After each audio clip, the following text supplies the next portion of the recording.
حضرت علامہ اقبال رحمۃ اللہ علیہ ارشاد فرماتے ہیں کہ میں کسی پارٹی کی قیادت نہیں کرتا، میں کسی لیڈر کی پیروی نہیں کرتا، میں نے اپنی زندگی کا بہترین حصہ اسلام، اس کے قانون اور سیاست، اس کی ثقافت، اس کی تاریخ اور اس کے ادب کا بغور مطالعہ کرنے میں دیا ہے۔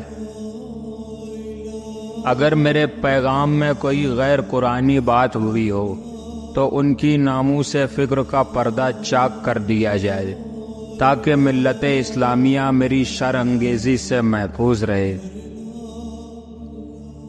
سچ تو یہ ہے کہ مذہبی اور سائنسی عمل اگرچہ مختلف طریقوں پر مشتمل ہوتے ہیں لیکن آخری مقصد میں یکساں ہے، دونوں کا مقصد انتہائی حقیقت تک پہنچنا ہے۔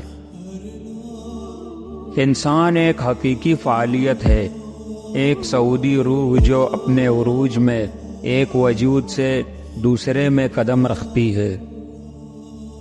تقدیر جاہلوں کی قید اور زنجیر ہے۔ اس تقدیر کو نیل کے پانی کی طرح سمجھو، وفا کے آگے پانی، کفن سے پہلے خون۔ زمانہ کبھی کسی کا انتظار نہیں کرتا، جو اپنا وقت بے عملی میں کھو دیتے ہیں وہ اپنی ذلت اور رسوائی کے ساتھ اپنی ہر بات بھی کھو دیتے ہیں۔ پودے اور معدنیات تقدیر کے پابند ہیں، وفادار صرف حکم الہی کا پابند ہے۔ مصیبت کی طرح گمراہی بھی تنہا نہیں آتی۔ وہ تمام چیزیں جن کی موجودگی ہمیں ہوس کے ذریعے ہوتی ہے وہ اپنی ہی کیفیات نفس ہے، باہر کی کوئی چیز نہیں۔ اگر شاعری کا مقصد انسان بنانا ہے تو شاعری وارث نبوت ہے۔ انسان کے روح کی اصل کیفیت غم ہے، خوشی ایک عارضی شے ہے۔ تو نے مجھے اس ملک میں کیوں پیدا کیا جس کا رہنے والا غلام بن کر راضی ہے؟ عقل ایک حد سے آگے نہیں بڑھ سکتی، اس کے مقابلے میں عشق کی کوئی حد نہیں ہے۔ یہ وہاں تک جاتا ہے جہاں تک انسان کا تصور بھی نہیں جا سکتا۔ میں نے خود کو کبھی شاعر نہیں سمجھا، مجھے شاعرانہ فن سے کوئی دلچسپی نہیں۔ نماز با جماعت سے مقصد یہ ہے کہ شرکائے جماعت میں اپنے مرتبے و مقام یا نسلی حیثیت کا کوئی احساس باقی نہ رہے۔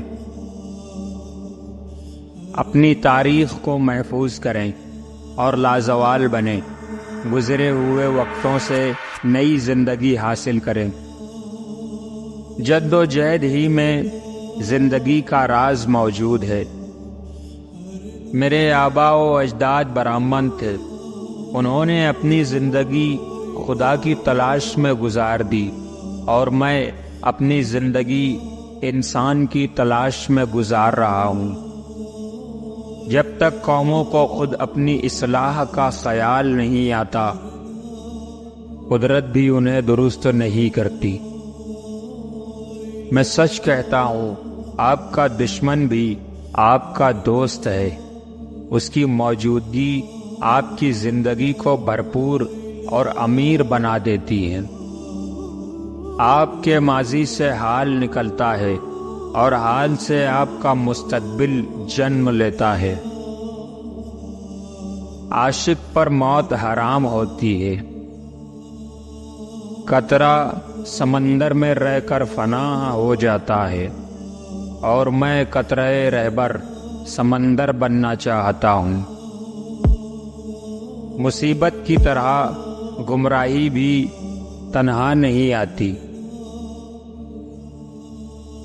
میں تمہیں مومن کی نشانی بتاتا ہوں، جب موت آتی ہے تو ہونٹوں پر مسکراہٹ ہوتی ہے، بہترین نتائج کی خواہش، معمولی نتائج کی توقع اور بدترین نتائج کے لیے ہمیشہ تیار رہنا چاہیے۔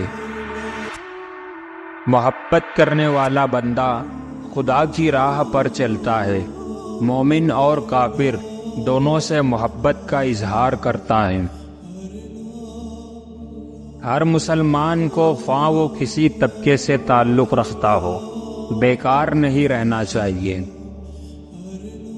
مصیبت ایک عطیہ خداوندی ہے تاکہ انسان پوری زندگی کا مشاہدہ کر لے۔